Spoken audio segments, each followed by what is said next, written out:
So there's this thing that's been going around Instagram for quite a while now. It's called the Razor Blade Challenge. Hashtag Razor Blade Challenge. And basically, normally it's welding, most often it's welding box cutter blades. They're a little bit easier to manage than the single edge or even double edge, really thin razor blades. But it's all good practice. It's not just a parlor trick. It's not just showing off. It's really good practice. You can buy a box of box cutter blades for just a few bucks and have a couple hours worth of practice of welding really thin metal and using really small filler wire, and get used to focusing your eyes on that little tiny puddle. It's good practice. That's what I'm doing today, welding some box cutter blades, giving some tips on how to increase your chances on having that thing turn out good at the end. Things like sharpening your electrode right, using backing, stuff like that. After we get done showing the arc shots and a few tips for welding box cutter blades, at the end of the video I've got a special deal for you. Hang around till then. I'll see you at the end. These things come with a good coating of oil on them to prevent rust, so I'm going to acetone them up real good. I hope it doesn't take this many for the video, but it takes a lot of takes sometimes. I'm going to put a real needle-like point on the electrode using this diamond wheel grinder. You don't have to use a diamond wheel. I'll show a little quick tip video in the future on a two-step method for welding razor blades for getting a point kind of like this. I'm going to also wipe down the filler rod, and I'm using a 0.30 diameter filler rod. Kind of the smaller the better for a job like this. Even when your filler wire seems clean, never hurts to give it a wipe down. You always wind up with a little black residue like this. It always helps to wipe your filler. I'm using this auto darkening Optrail E684 today, and it's got an adjustment for sensitivity. It's got a super high sensitive adjustment. That's what I'm setting it to, super high sensitive. That's my Angry Mosquito third hand. I built some a while back. Got copper tubing for contact points. Seemed to be appropriate for this job. That's a Harbor Freight copper spoon.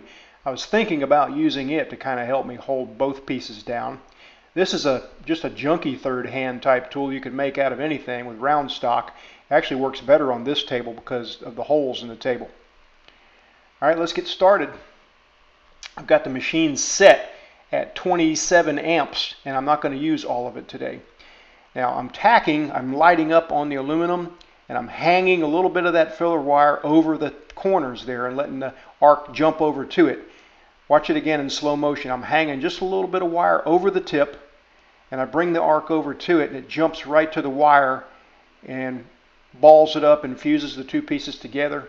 That's just kind of a little trick for tacking really thin metal on an edge, whether it's box cutters or anything. This is slow motion again. So now I stop for a minute. Once I get them joined, I'm letting it cool, letting the heat kind of even out, and then I'll take off. On something thin like this, you kind of want to get the rod in there often. Like you don't want to step out very far without adding rod. Once again, here I'm going up and I'm topping out at 20 amps. That's all the amperage it needed. These are about 23 thousandths thickness. And you need a little extra because if you're using backing like I am here, a big aluminum chunk, sometimes it pulls the heat away and you need a little bit more amperage. Here, tapering off and leaving the wire in the puddle at the very end. And that's that. And luckily I didn't have to go through all those blades to get this. This is on about take 2 or 3. Got lucky today.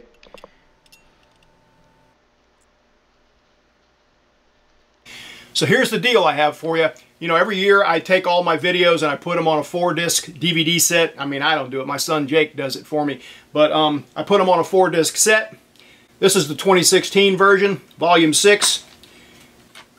They're indexed here on the back with a little table of contents. So the deal is this: the DVD plus a TIG finger plus a TIG finger XL, all for less than the DVD cost by itself.